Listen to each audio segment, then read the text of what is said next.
Hello everyone, कैसे हैं आप सब। तो जो हमारी लेक्चर सीरीज चल रही है एडवांस क्वांटम मैकेनिक्स में, उसमें अप्रोक्सीमेशन मेथड्स टॉपिक हमने स्टार्ट कर रखा है और उसमें हमने कर लिया है अब तक परटर्बेशन थ्योरी। उस पर कॉन्सेप्ट क्या हो सकते हैं और उसकी प्रॉब्लम्स हमने लास्ट वीडियो में डिस्कस की। आज जो अप्रोक्सीमेशन मेथड्स बच गए हैं उन पे हम बात करेंगे। तो अब हम स्टार्ट कर रहे हैं आज पहला जो आज का अप्रोक्सीमेशन मेथड है, वेरिएशनल मेथड। तो वेरिएशनल मेथड किस टाइप का मेथड है, किस टाइप के क्वेश्चंस इससे एग्जाम में आएंगे, वो सारी बातें अब हम करेंगे। तो जैसा कि हमने देखा था कि पर्टर्बेशन थ्योरी के अंदर जो सिस्टम हमारा होता है, उस सिस्टम से क्लोजली रिलेटेड एक और सिस्टम होता है जिससे हम उसका पर्टर्बेशन से उस सिस्टम की एनर्जी फाइंड कर पाते हैं। यानी कि पर्टर्बेशन थ्योरी में हमारे पास एक होता है स्टैंडर्ड सिस्टम और एक होता है उसके क्लोजली रिलेटेड सिस्टम जिसमें कुछ पर्टर्बेशन ऐड कर दिया गया है। इस सिस्टम की एनर्जी वगैरह निकालने के लिए हम इस सिस्टम को यूज कर लेते हैं। यही पर्टर्बेशन थ्योरी का हमारा मेन मोटिव था। और वेरिएशनल मेथड में हम क्या करेंगे, कैसे इसमें हम जो एनर्जीज हैं वो फाइंड करेंगे, आज हम करेंगे उसकी बात। तो चलिए सबसे पहले हम देखते हैं कि इसमें क्या मेथड रहेगा, क्या चीजें हमें क्वेश्चन में पूछी जाएगी।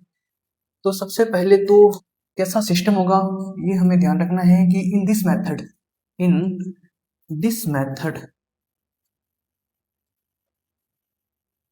we have no idea about system। यानी कि वेरिएशनल मेथड जब हम यूज कर रहे हैं तो हमें जो सिस्टम दिया हुआ है उसके बारे में कुछ भी आइडिया नहीं है। उसके एग्जैक्ट सॉल्यूशन तो हमें पता है ही नहीं, ना ही उसके वेव फंक्शन पता है, ना ही उसकी एनर्जी वैल्यूज। उसके अलावा भी हमें कोई ऐसी कंडीशन नहीं होगी जिसकी हेल्प से हम सिस्टम के कुछ एनर्जी वैल्यूज या फिर फाइंड कर सकें। तो क्या हम मेथड्स यूज करेंगे इसके लिए, अब समझते हैं वो। अच्छा, एक बात इसमें दूसरी इंपॉर्टेंट बात ये लिखते हैं कि this method this method is based on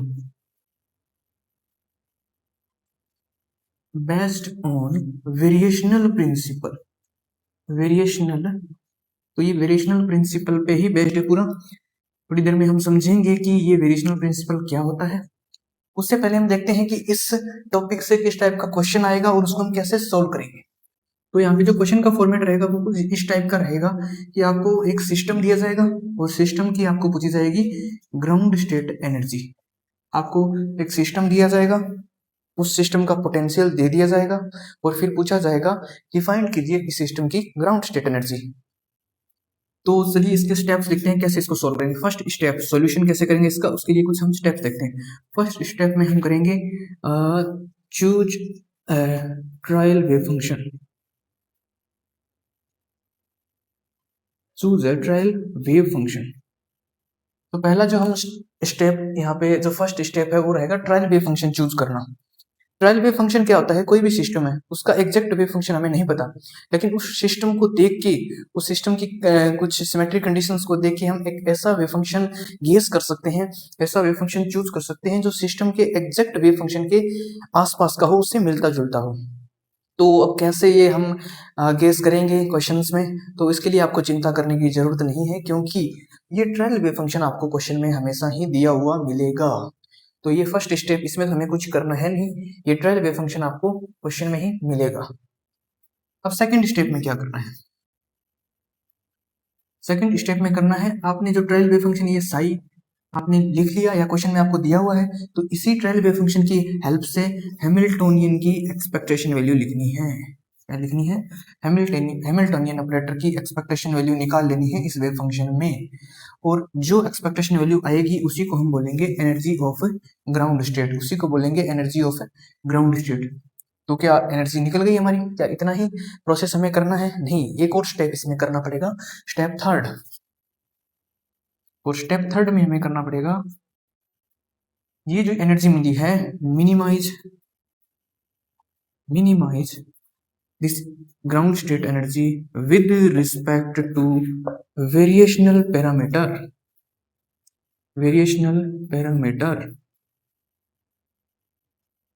यानी कि थर्ड स्टेप में आपको करना क्या है, जो एनर्जी आपने हैमिल्टोनियन ऑपरेटर के एक्सपेक्टेशन वैल्यू से निकाली है उस एनर्जी को आप मिनिमाइज करना है, कम से कम वैल्यू उसकी निकालनी है। कैसे? जो भी वेरिएशनल पैरामीटर क्या होगा, जो ट्रायल वेव फंक्शन है आपका उसके अंदर एक वेरिएबल प्रेजेंट होगा, एक वेरिएबल ऐसा प्रेजेंट होगा जो उस वेव फंक्शन को चेंज कर सकता है। और वेव फंक्शन के बाद जब इसकी एनर्जी निकालेंगे, एक्सपेक्टेशन वैल्यू निकालेंगे, तो यहाँ पे भी वो प्रेजेंट रहेगा, क्योंकि इसी से तो हम ये एक्सपेक्टेशन वैल्यू निकाल रहे हैं, तो यहाँ पे भी वो प्रेजेंट रहेगा। क्वेश्चन में हम देखेंगे कैसे। अब यहाँ पे वो प्रेजेंट है तो उस वेरिएबल की अलग अलग वैल्यू पे इसकी अलग अलग वैल्यू रहेगी ग्राउंड स्टेट एनर्जी की। तो हम ऐसी वैल्यू उस वेरिएबल की रखेंगे ताकि इस ग्राउंड स्टेट एनर्जी को हम कम से कम वैल्यू पे ले जा सकें। तो उसके लिए हम क्या करेंगे, मिनिमाइजेशन करेंगे। तो मिनिमाइजेशन कैसे करेंगे वो सब हम क्वेश्चन में देखेंगे। अब एक चीज हम देख लेते हैं, वेरिएशनल प्रिंसिपल। ये सब हमने स्टेप देख लिया। वेरिएशनल प्रिंसिपल से समझते हैं इस सब का मतलब क्या है। Variational principle, variational principle. तो वेरिएशनल प्रिंसिपल कहता है, अब आपके पास जो सिस्टम है, जिस सिस्टम का आप ग्राउंड स्टेट एनर्जी निकाल रहे हो वेरिएशनल मेथड से, उस सिस्टम की मान लीजिए एक होती है एग्जैक्ट एनर्जी, वो मान लीजिए है आपकी ई नोट। एग्जैक्ट एनर्जी जो है वो है आपकी ई नोट, एग्जैक्ट एनर्जी। और जो हमने अप्रोक्सीमेशन से निकाली है वेरिएशनल मेथड से वो है ई ग्राउंड स्टेट, या जो भी है ई ग्राउंड स्टेट की एनर्जी। अब ये जो हमने जो ग्राउंड स्टेट एनर्जी निकाली है ये हमेशा ही या तो बड़ी होगी एग्जैक्ट एनर्जी से, या मिनिमम करेंगे तो बराबर जा सकती है ग्राउंड स्टेट एनर्जी इस एग्जैक्ट एनर्जी की। यही स्टेटमेंट है वेरिएशनल प्रिंसिपल का, और इसी का यूज करके हमने ये पूरा मेथड डेवलप किया है। तो जैसे एक एग्जांपल के तौर पे, एक जस्ट एग्जांपल के तौर पे देखें, मान लीजिए आपकी एग्जैक्ट सिस्टम की एनर्जी है 10 जूल, एक एग्जांपल के तौर पे देख रहे हैं, और आपने जो एक्सपेक्टेशन वैल्यू से निकाली वो आई आपके पास 15 जूल। अब जो ये 15 जूल मान ली आई है आपको, तो अब इसमें भी आपके पास ये एक स्कोप है कि आपका वेरिएशनल पैरामीटर यहाँ पे प्रेजेंट है। उस वेरिएशनल पैरामीटर को आप चेंज करके इस वैल्यू को और कम कर सकते हैं। तो उसको कम करते करते एक ऐसी वैल्यू पे ले जाइए ताकि इसको मिनिमाइज कर सकें। मान लीजिए आपने मिनिमाइज करके एनर्जी निकाली 11 जूल, तो ये सिस्टम की आपने जो एनर्जी निकाली वेरिएशनल पैरामीटर को मिनिमाइज करके वो आई 11 जूल। तो ये आगे इसके लगभग लगभग नियर क्लोज, तो यही इस मेथड में हम करते हैं, इसके जितना क्लोज एक्जैक्ट वैल्यू के जा सके वो वैल्यू हम निकालने की कोशिश यहाँ पे करेंगे। तो अब पूरा मेथड ये रहेगा, इस मेथड को यूज करके हम क्वेश्चंस को करेंगे सॉल्व। तो एक बार कीजिए इसे नोट।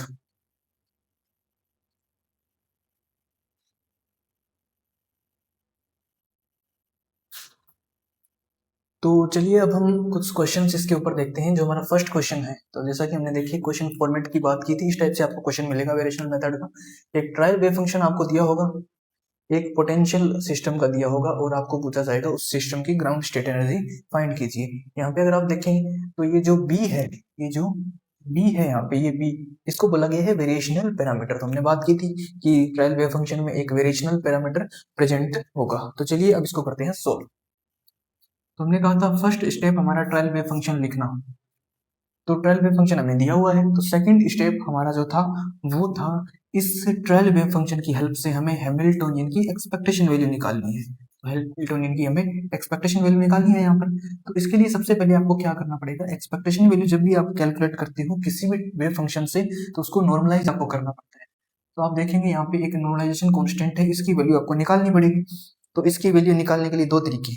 पहला तरीका, तो पूरी कैलकुलेशन कीजिए, नॉर्मलाइजेशन कंडीशन लगाइए इसमें और एक ही वैल्यू निकालिए। वरना एक दूसरा तरीका जो आप यूज कर सकते हो, हमारा पीछे वाला जो वीडियो हमने बनाया था techniques to solve problem in quantum mechanics करके, तो उसमें जाके आप देखेंगे कुछ स्टैंडर्ड वेव फंक्शन की हमने बातें की है। वहाँ पे उनके क्या नॉर्मलाइजेशन कांस्टेंट होंगे, काइनेटिक एनर्जी की क्या क्या एक्सपेक्टेशन वैल्यू होगी, वो स्टैंडर्ड रिजल्ट्स हमने लिखे हैं वहाँ पे। तो वो रिजल्ट्स आप डायरेक्टली याद रखें, उसका बेनिफिट आपको अब देखने को मिलेगा। तो यहाँ पे अब आपको याद हो, जिसने वीडियो देखा है, तो ये जो वैल्यू आती है वो आती है एक्स स्क्वायर के साथ है वो वाला टर्म 2b/पाई और इसकी पावर 1/4, ये आएगा नॉर्मलाइजेशन कांस्टेंट।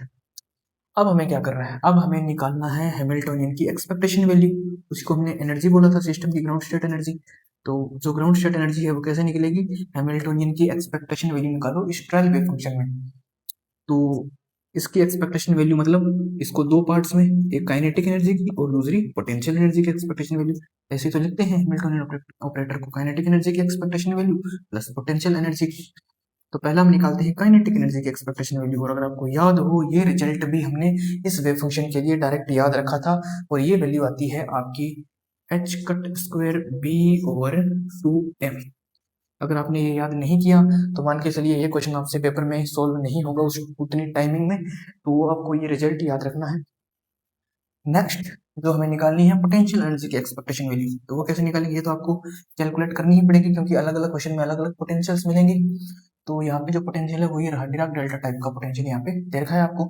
तो इसके लिए कैसे निकालेंगे आप, तो पोटेंशियल एक्सपेक्टेशन वैल्यू निकालने का formula mode Sai square over potential. अगर आप करेंगे आप यहाँ से, तो अल्फा माइनस अल्फा को भाग कीजिए और डेल्टा एक्स डी एक्स। तो वेव फंक्शन जो आपका ट्रायल वेव फंक्शन दे रखा है उसको रखिए। तो सबसे पहले तो माइनस अल्फा, और ये जो ए है ये ए स्क्वायर होकर बाहर आएगा, और उसके अलावा जो अंदर बचेगा इसमें, तो e to power minus b x square इसका स्क्वायर होगा, तो माइनस 2bx स्क्वायर। लिमिट अगर यहाँ पे देखेंगे इस वेव फंक्शन के लिए होती है माइनस इनफाइनाइट प्लस इनफाइनाइट, यहाँ पे डेल्टा एक्स भी आएगा px। देखेंगे इसको मैं ऐसे लिखूंगा, तो याद होगा लास्ट वीडियो में भी हमने एक क्वेश्चन किया था डिराक डेल्टा, तो इसका इंटीग्रेशन कैसे सोल्व करते हैं वो देखिए। तो आपको पता है कि इसको कुछ इस फॉर्म में लिखेंगे हम, x माइनस एक्स जीरो, और ये हम देखते हैं ये है हमारा इस इंटीग्रेशन में फंक्शन, और ये है डिराक डेल्टा के फॉर्म। तो ये एक्स नोट चेक करेंगे कितना है, यहाँ पे है जीरो, एक्स नोट कितना है जीरो इस डिराक डेल्टा से। अगर ये एक्स नोट इस लिमिट के बीच में कहीं पे आता है, तो इस इंटीग्रेशन की वैल्यू आती है सीधी सीधी क्या आती है, इस एक्स नोट को इस फंक्शन में एक्स की जगह पुट कर दीजिए, तो ये बीच में ही है, माइनस इन्फिनिटी से प्लस इन्फिनिटी के बीच में ही आएगा जीरो, तो इसको यहाँ पे सीधा रख दो जीरो को। तो जब इसके अंदर जीरो रखेंगे, तो एक्स को जैसे जीरो रखेंगे e टू पावर जीरो, और जीरो e टू पावर, अगर e टू पावर जीरो करेंगे तो वैल्यू आएगी 1, ये आ गया माइनस अल्फा ए स्क्वायर। तो हमारे पास आ गई दोनों वैल्यूज। अब हमें हैमिल्टनियन ऑपरेटर की टोटल जो एक्सपेक्टेशन है वैल्यू मिल जाएगी, h cut square b over 2m और प्लस माइनस अल्फा ए स्क्वायर। ये हम यहाँ से पुट कर लेंगे, क्या है ये अगर रखेंगे यहाँ से, तो ए स्क्वायर अगर करेंगे इसको तो ये हो जाएगा 2b/पाई स्क्वायर करेंगे तो वो और रह जाएगी हाफ। तो सेकंड स्टेप पूरा हो गया, हैमिल्टनियन की एक्सपेक्टेशन वैल्यू निकाल ली, यही तो है हमारी ग्राउंड स्टेट एनर्जी। लेकिन अभी भी और अगर हमें क्वेश्चन जो मेथड होता है ये हमें बताता है कि इससे भी क्लोज वैल्यू निकालने के लिए हमें करना पड़ेगा इसका अब मिनिमाइजेशन करेंगे इस वेरिएशनल पैरामीटर के रेस्पेक्ट में। तो कैसे करेंगे मिनिमाइजेशन, तो मिनिमाइजेशन के लिए आपको यूज करना है मैक्सिमा और मिनिमा का जो कंसेप्ट होता है कैलकुलेशन में, वही वो कंसेप्ट क्या होता है कि जैसे इस एनर्जी को आपको करना है मिनिमाइज, तो ये डी ई ये जो एनर्जी है इसको मिनिमाइज करना है बी के रिस्पेक्ट में, तो इसको कीजिए इसके रिस्पेक्ट में डिफरेंशिएट और इसको कर दीजिए जीरो।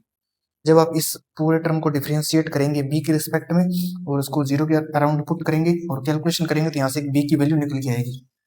वो जो बी की वैल्यू आएगी वो बी की वैल्यू आप वापस इस एनर्जी में रखेंगे, क्योंकि वो ऐसी वैल्यू है जो इसमें रखने पर इस ग्राउंड स्टेट एनर्जी की मिनिमम वैल्यू देगी आपको। और ये रखने के बाद जो आपकी मिनिमम वैल्यू मिलेगी आप सोल्व करेंगे इसको, तो जो आंसर आपका आएगा वो आएगा -m divide by pi h cut square. ये आंसर आपका फाइनली आएगा मिनिमाइज करने के बाद, और यही होगी आपकी ground state energy by variational method इस सिस्टम के लिए। तो ये क्वेश्चन आप नोट करें।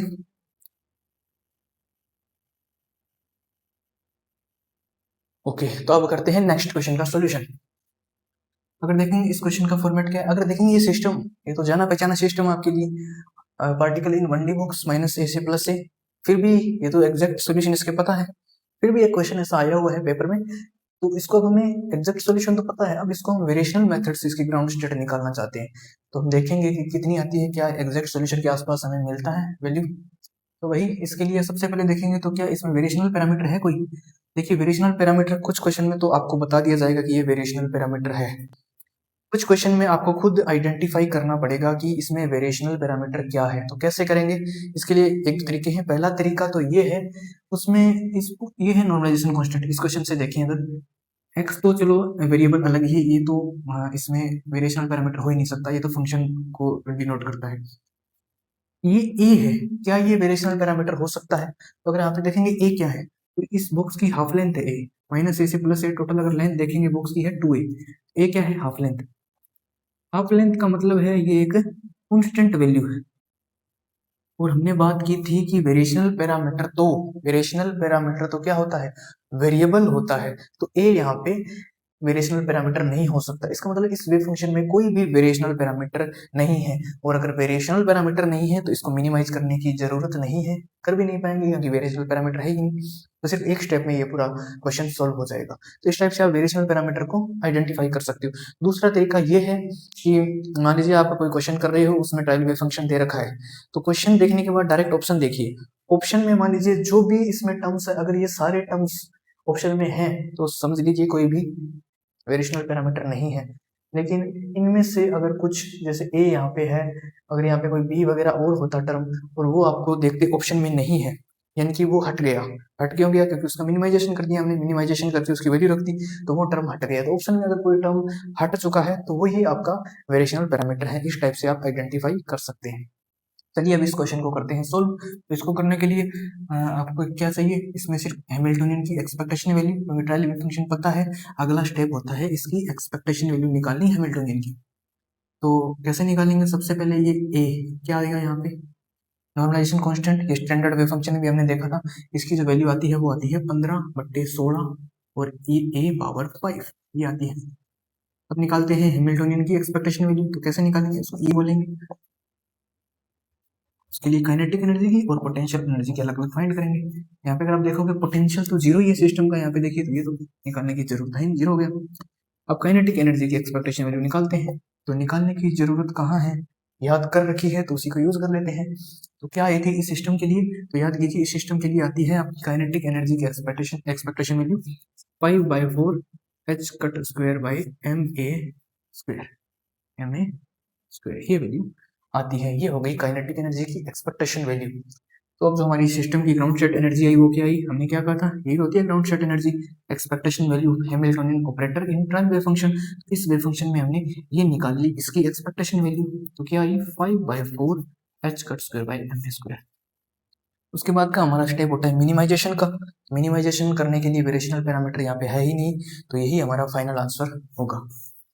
अब अगर देखें आप इसको, अगर एग्जैक्ट सॉल्यूशन से मैच करें, अगर आपको याद हो इसके लिए एनर्जी ग्राउंड स्टेट की कितनी आती है, एग्जैक्ट अगर वैल्यू याद हो आपको तो आती है pi square h cut square divide by 2m, length of box कितनी है 2a उसका square, pi square h cut square.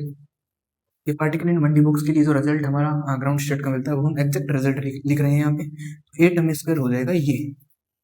तो जब इसको सोल्व करेंगे आप, पाई स्क्वायर बाय 8 को दिया आएगा 1.23 और h cut square by ma square. जो हमने निकाला है वो देखिए, इसको जब आप करेंगे तो आएगा 1.25 h cut square over ma square. तो देखेंगे बहुत ही क्लोज वैल्यू हमें मिल रही है। एग्जैक्ट सॉल्यूशन जो ये है इसके बहुत ही क्लोज आंसर हमने निकाला है, यानी कि हमने इस मेथड से बिल्कुल करेक्ट आंसर हमने फाइंड किया है। और ये हमने ये चीज भी देखी, थोड़ा सा वैल्यू इससे ज्यादा आ रही है, तो यही वेरिएशनल प्रिंसिपल भी बताता है, जो हम ग्राउंड स्टेट वेरिएशनल मेथड से निकालेंगे वो एग्जैक्ट वैल्यू से थोड़ी ज्यादा होगी। तो ये हो गया दूसरा क्वेश्चन, इसको भी करें नोट।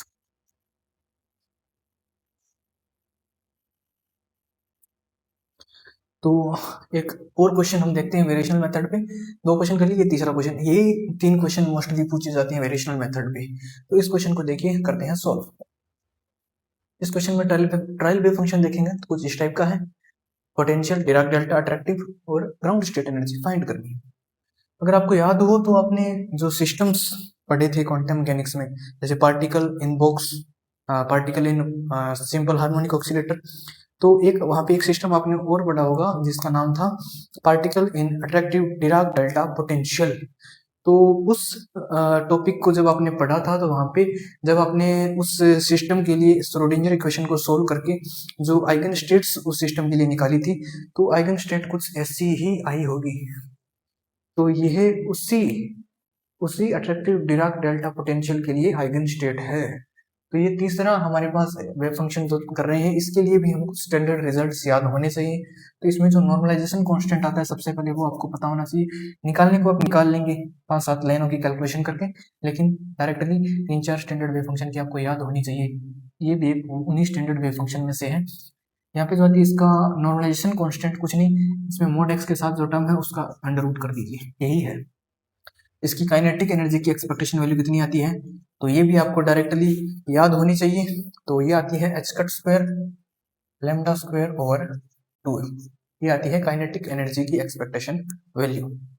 बस अब तीसरी जो चीज हमें यहाँ पे कैलकुलेट करनी होती है वो पोटेंशियल एनर्जी की एक्सपेक्टेशन वैल्यू। तो वो यहाँ पे ये रहा, तो कैसे निकालेंगे, मोड साई स्क्वायर और पोटेंशियल एनर्जी का टर्म जो है वो लिखेंगे यहाँ पे और इसको कर देंगे माइनस इनफाइनाइट से प्लस इनफाइनाइट तक ये भी फंक्शन जाता है। तो यहाँ से इसको जब रखेंगे ये वैल्यूज तो वी एक्स पर रखेंगे तो माइनस बी नोट आ जाएगा बाहर, यहाँ से ए स्क्वायर एक बार रख रहे हैं बाहर, अंदर आप देखेंगे तो e⁻² लैम्डा एक्स सब स्क्वायर होगा और डिराक डेल्टा ये आ गया।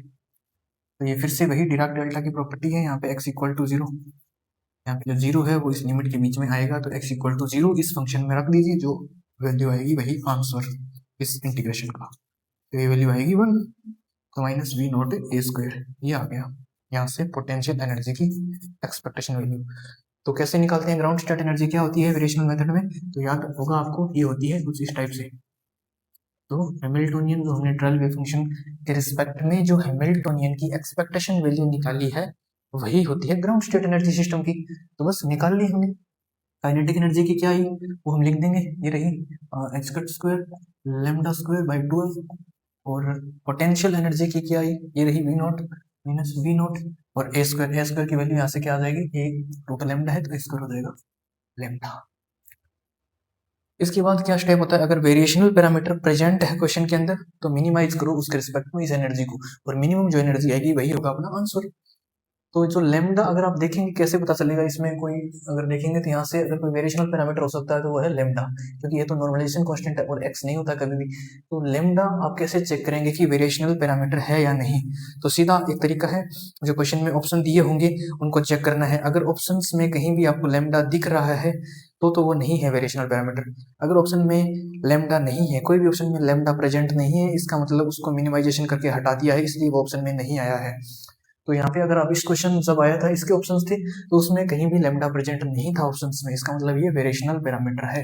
तो अभी अगर ये वेरिएशनल पैरामीटर है तो इसके रिस्पेक्ट में एनर्जी को करते हैं मिनिमाइज, इसके रिस्पेक्ट में इसको डेरिवेटिव इसका करके और इसको रखेंगे 0, यहाँ से आएगी आपकी लैम्डा की वैल्यू। जब इसको डेरिवेटिव करेंगे यहाँ से इसका, तो ये सोल्व करेंगे इसको 0 के इक्वल रखेंगे, यहाँ से लैम्डा की एक वैल्यू निकलेगी, वो वैल्यू आपकी आएगी m we not over h cut square. Solve करना यही वैल्यू निकलेगी m we not over h cut square. और जब इस लैम्डा की इस वैल्यू को वापस यहाँ पे रखेंगे इस ग्राउंड स्टेट एनर्जी में, तो ये हमें जो मिनिमम ग्राउंड स्टेट एनर्जी हमारी है वो मिल जाएगी, जो हमारा आंसर होगा।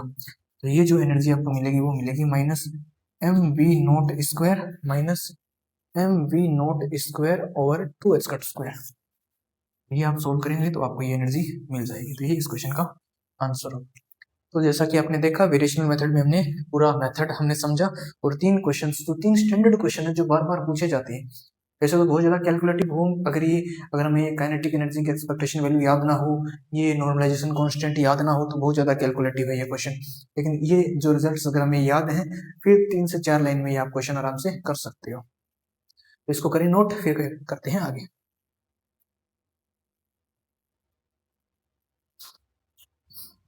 सो वेरिएशनल मेथड हमने कंप्लीट कर ली। अब हम नेक्स्ट अप्रोक्सीमेशन, तीसरी अप्रोक्सीमेशन मेथड है हमारी WKB मेथड, इसको समझते हैं। इसका पूरा नाम अगर आप देखेंगे तो इसका होता है वेंटजेल क्रेमर्स ब्रिलविन मेथड, वेंटजेल क्रेमर्स ब्रिलविन मेथड इसका पूरा नाम। अब इस मेथड्स में हम देखेंगे कुछ कंसेप्ट, कुछ फैक्ट याद करेंगे, कुछ कंसेप्चुअल फैक्ट्स हैं, वो ज़्यादा डीपली हम नहीं पढ़ेंगे, बस उन फैक्ट्स को एक बार देख लेंगे, क्योंकि कई बार डायरेक्टली स्टेटमेंट वाले क्वेश्चंस में ये फैक्ट पूछे जा सकते हैं। तो देखें, अगर पहला अगर स्टेटमेंट देखें valid for slowly varying potential, तो WKB मेथड जो है वो वही वैलिड है जिन सिस्टम्स के लिए जो पोटेंशियल है आपका वो स्लो वेरिंग होना चाहिए। ये स्टेटमेंट में आपको क्वेश्चन दिख सकता है। सेकंड स्टेटमेंट आपको जो ध्यान रखना है वो है not applicable at turning points. Turning points पे ये मेथड एप्लीकेबल नहीं होगा, वहां पे ये मेथड फेल हो जाएगा। तो टर्निंग पॉइंट्स क्या होते हैं, मान लीजिए ये पोटेंशियल आपका, कोई पोटेंशियल का ग्राफ है और ये आपकी जो पार्टिकल है उसकी सिस्टम की एनर्जी है टोटल।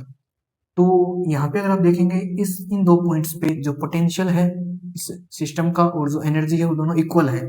इस पॉइंट पे देखेंगे पोटेंशियल और एनर्जी इक्वल है, तो ये जो पॉइंट्स है इनको बोलते हैं टर्निंग पॉइंट्स। तो इन दोनों टर्निंग पॉइंट्स पे ये मेथड वैलिड नहीं होगा। ये दूसरा फैक्ट आपको ध्यान रखना है। तीसरा एक इंपॉर्टेंट फैक्ट, ये क्वेश्चन लगभग हर बार आरपीसी असिस्टेंट प्रोफेसर में पूछा जाता है और आपको इसको हर हाल में याद करना है। ये है validity condition for WKB method. तो ये देखिए क्या है, d/dx किसका करना है आपको डेरिवेटिव, λ/2 सीधा लैम्डा भी लिखा जा सकता है यहाँ पे, λ/2 का भी, और इसका जो मोड है वो लेस देन 1 आएगा, मोड आएगा लेस देन 1। लैम्डा क्या है यहाँ पे, de Broglie wavelength of particle, de Broglie wavelength particle. ये जो कंडीशन है ये आपको ध्यान रखनी है, वेरी वेरी इंपॉर्टेंट ये कंडीशन है। तो ये क्वेश्चन पूछा जा सकता है इस बार, पूरे चांसेस है इस क्वेश्चन को पूछे जाने के। और एक होती है इसमें क्वांटाइजेशन कंडीशन, आपका अगर पोटेंशियल स्लोली वेरिंग है और स्लोली वेरी कर रहा है तो उसके लिए ये एक क्वांटाइजेशन कंडीशन हम लिख सकते हैं, ए से बी लिमिट पर P x D x. P है जो यहाँ पे वो है मोमेंटम, और ये इंटीग्रेशन करेंगे उसका रिजल्ट आएगा n+12 पाई एस कट n, यहाँ से 0 से लेके 1 2 3 इस टाइप से वेरी करता है। तो ये कुछ फैक्ट्स 3 से 4 है फैक्ट, ये आप डायरेक्टली नोट कीजिए और इनको थोड़ा ध्यान में रखिए। अब हम देखते हैं इसमें किस टाइप के क्वेश्चंस पूछे जाएंगे और उन क्वेश्चंस को कैसे हम सॉल्व करेंगे। मान के चलिए इस टॉपिक से मुझे जहां तक लगता है एक क्वेश्चन पक्का आएगा ही आएगा, तो या तो फैक्ट पूछ लेगा या एक क्वेश्चन पूछ लेगा। क्वेश्चन इसमें कैलकुलेटिव नहीं होते, डिपेंडेंसी के क्वेश्चन आते हैं, बहुत नॉर्मल सा क्वेश्चन, उसको अभी हम समझ लेते हैं। एक बार ये कीजिए नोट।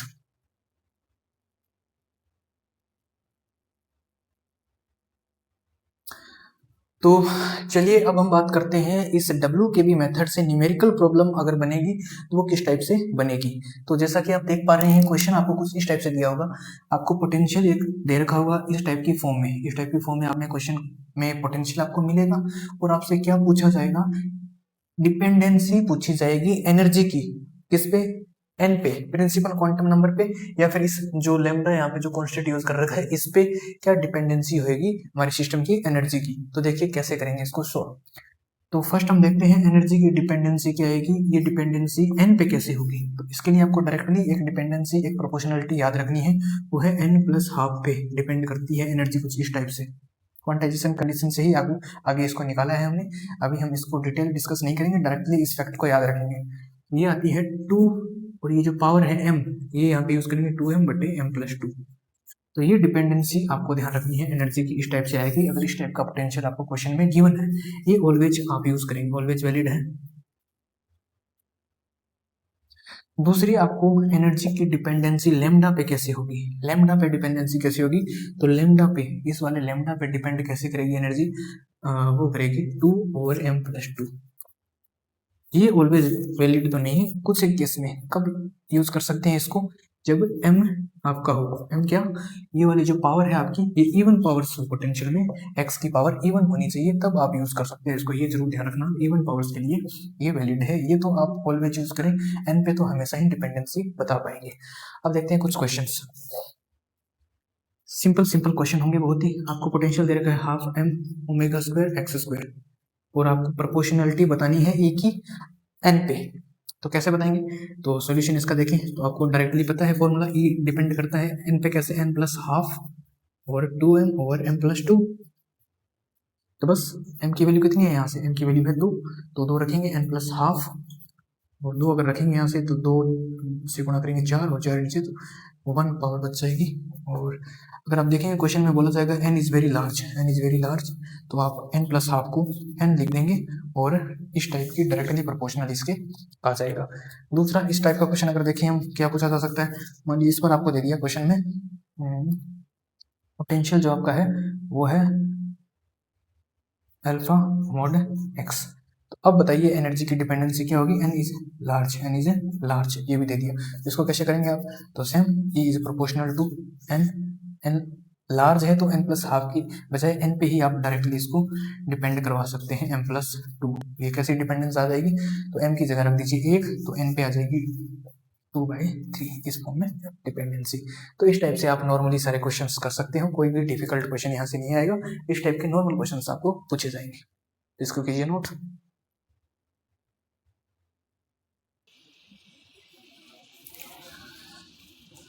तो चलिए अप्रोक्सीमेशन मेथड का हमारा last topic time dependent perturbation theory, जो इस बार नया भी ऐड हुआ है सिलेबस में।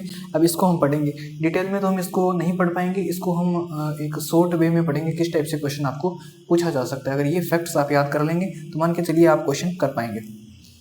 तो टाइम डिपेंडेंट परटर्बेशन थ्योरी में क्या होता है, अगर आपको याद हो, टाइम इंडिपेंडेंट परटर्बेशन थ्योरी में हम क्या पढ़ते थे कि अगर कोई भी परटर्बेशन टाइम इंडिपेंडेंट ऐड किया जाए किसी भी सिस्टम में, तो उसके लिए क्या क्या एनर्जी के करेक्शंस होते हैं, क्या क्या वेव फंक्शन में करेक्शन होते हैं, वो सारा हमने टाइम इंडिपेंडेंट परटर्बेशन थ्योरी में किया था।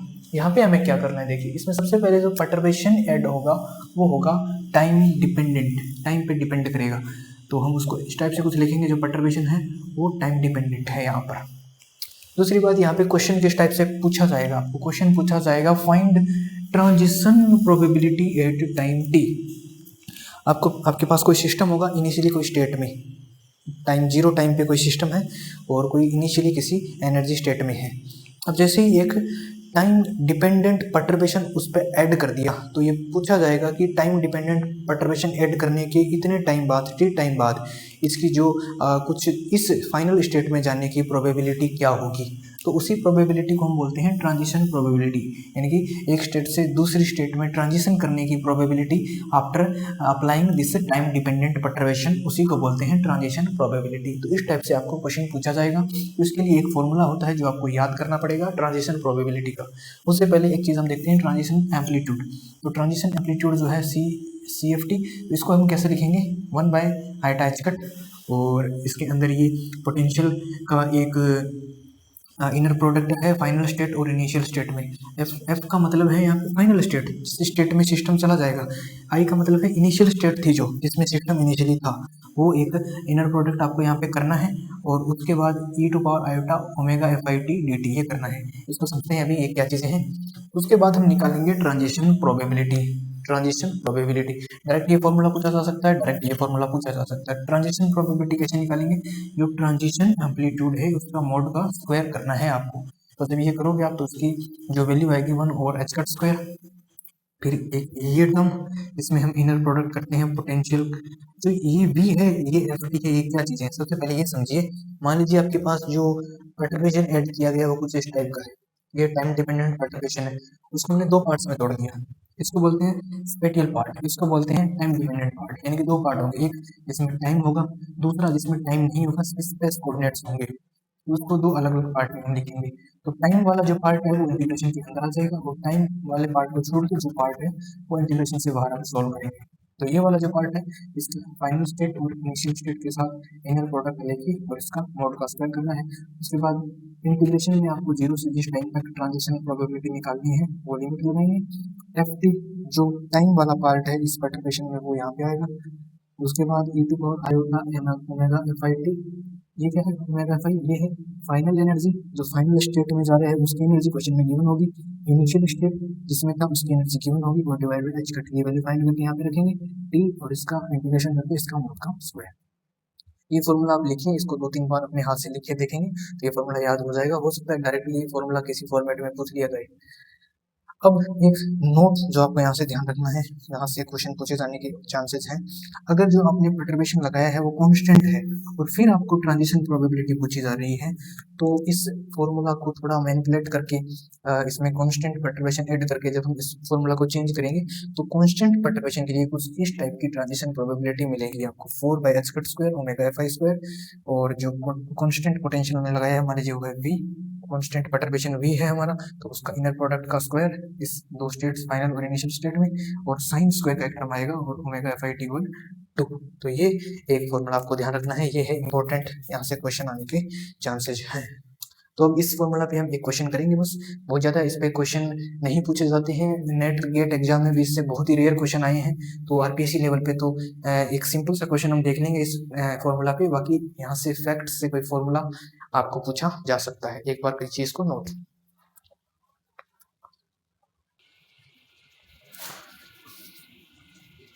तो अब हम करते हैं एक इस टॉपिक पे क्वेश्चन, ये एक ही क्वेश्चन करेंगे हम, बहुत ज़्यादा क्वेश्चन करने की ज़रूरत नहीं है इसमें, क्योंकि इतने ज़्यादा क्वेश्चंस उस पर नहीं पूछे जाएंगे आपको। ये क्वेश्चन हम कर लेते हैं। ये एक कांस्टेंट परटर्बेशन जब हमने अप्लाई किया है तो ट्रांजिशन प्रोबेबिलिटी पूछी गई। सबसे पहले देखिए क्वेश्चन में पूछा गया है ट्रांजिशन प्रोबेबिलिटी। तो जब भी ट्रांजिशन प्रोबेबिलिटी पूछी जाए तो समझ जाना कि ये टाइम डिपेंडेंट परटर्बेशन थ्योरी से क्वेश्चन आया है। अब टाइम डिपेंडेंट परटर्बेशन थ्योरी में भी क्या क्वेश्चन है, ये the energies of system R E note and E naught plus alpha H cut. ये सिस्टम की एनर्जी दी है दो अलग अलग स्टेट की। स्टेट कौन सी है, जीरो, इसके कोरोस्पोंडिंग स्टेट है जीरो, और इस एनर्जी के कोरोस्पोंडिंग है फर्स्ट वन स्टेट। और t बराबर जीरो पे आपको बोला गया है सिस्टम इस स्टेट जीरो में है, स्टेट जीरो में है, और एक कांस्टेंट परटर्बेशन v हमने अप्लाई किया सिस्टम पे। स्टेट जीरो में था, उसके बाद हमने एक कांस्टेंट परटर्बेशन लगा दिया है सिस्टम पे। उसके बाद आपको क्या बताया है, इस प्रकार से लगाया कि कांस्टेंट परटर्बेशन जो हमने गिन रहे हैं उसके लिए एक आपको इनर प्रोडक्ट इसने ऑलरेडी दे दिया है, जो आपको फॉर्मूले में जरूरत पड़ेगी, उसकी वैल्यू आपको ये दे दी है सीधी। आपको ट्रांजिशन प्रोबेबिलिटी फाइंड करनी है सिस्टम के स्टेट वन में जाने की आफ्टर टाइम इतने टाइम के बाद, यानी कि 1/अल्फा से लेस देन टाइम के लिए आपको ये फाइंड करना है। तो इसने बोला है कांस्टेंट परटर्बेशन और इसने बोला है ट्रांजिशन प्रोबेबिलिटी। ये दो पॉइंट्स आप पिक कीजिए, यहाँ से आपको पता चल गया टाइम डिपेंडेंट परटर्बेशन थ्योरी में कांस्टेंट परटर्बेशन का क्वेश्चन है जिसकी ट्रांजिशन प्रोबेबिलिटी निकालनी है। तो फॉर्मूला हमने याद किया था transition probability for constant perturbation 4/h² omega phi square, ये सब हमने लिखा था। अब इसमें जो वैल्यूज हैं वो हम पुट करते हैं। तो सबसे पहले बताइए ओमेगा फाई क्या था, हमने कहा था ये final energy minus initial energy और डिवाइड बाय एच कट। तो यहाँ पे फाइनल स्टेट कौन सी है, फाइनल एनर्जी की स्टेट जो है वो है स्टेट वन, और उसमें आपकी एनर्जी है स्टेट वन में E naught plus alpha H cut, E naught plus alpha H cut, minus initial state जो है स्टेट जीरो, इसमें आपकी एनर्जी है ई नोट और डिवाइड बाय एच कट। कि ये सॉल्व ई नोट से नोट कैंसिल, एच कट से एच कट कैंसिल, आ गई अल्फा। तो ओमेगा एफ आई की वैल्यू आ गई अल्फा। अब देखते हैं इसमें सारी वैल्यूज पुट करेंगे। तो ओमेगा एफ आई का मतलब है किस स्टेट में जाएगा, फाइनल वन, फाइनल स्टेट में जाएगा वन और इनिशियल स्टेट है जीरो। तो इसकी वैल्यू आपको फाइंड करनी है 4/h²। ओमेगा एफ आई की वैल्यू आ गई आपके पास अल्फा, तो इसका स्क्वायर, और इसको एक कैलकुलेशन आपको करनी है एफ की final state, first state, potential आपका v और इनिशियल स्टेट आपकी जीरो, इसका स्क्वायर। और नेक्स्ट आपको साइन स्क्वायर का टर्म, साइन स्क्वायर, और इसके अंदर भी क्या है ओमेगा फाई, इसकी वैल्यू आ गई अल्फा और t/2, ये आ गया। तो यहाँ से देखेंगे इसकी वैल्यू आपको ऑलरेडी गिवन है क्वेश्चन में, ये रहा एच कट अल्फा ओवर 10, तो ये रख दीजिए 4h² ओवर अल्फा स्क्वायर, इसकी वैल्यू आ गई एच कट अल्फा ओवर 10 और इसका भी स्क्वायर। और यहाँ से अगर आप देखेंगे यहाँ पे अल्फा टी, तो एक कंडीशन इसमें दे रखी है कि टी जो होना चाहिए लेस देन 1/अल्फा होना चाहिए। टी जो होना चाहिए, यहाँ से देखेंगे टी तो होना चाहिए लेस देन 1/अल्फा। इसको ऐसे भी लिख सकते हैं T alpha is less than 1। तो हमारी इस क्वेश्चन में टी अल्फा जो है वो लेस देन 1 होना चाहिए, यानी कि यहाँ से जो ये अल्फा टी है ये लेस देन 1 होना चाहिए। आपको पता है साइन के अंदर जो एंगल है और उसकी वैल्यू अगर एक से बहुत कम है तो साइन थीटा जो होता है वो थीटा के ऊपर लिख सकते हैं। तो यहाँ से इसको ऐसे हम लिख सकते हैं साइन स्क्वायर को हटा के अल्फा टी ओवर 2 जो एंगल है इसका उसको डायरेक्टली लिख सकते हैं ऐसे उस प्रॉपर्टी से। तो बस अब इसको कैलकुलेशन कीजिए, ये हो जाएगा 4/h² अल्फा स्क्वायर, ये हो जाएगा h² अल्फा स्क्वायर ओवर 100, और ये हो जाएगा आपका अल्फा स्क्वायर t² ओवर 4। तो ये 4 से 4 कैंसिल हो गया, h² से h² अल्फा स्क्वायर से अल्फा स्क्वायर, और यहाँ पे जो आपके पास आंसर आ गया वो आ गया अल्फा स्क्वायर t² ओवर 100। ये है आपका आंसर है, यानी कि ये जो परटर्बेशन है ये ये ट्रांजिशन प्रोबेबिलिटी t² के ऊपर डिपेंड कर रही है। ये क्वेश्चन करें आप नोट।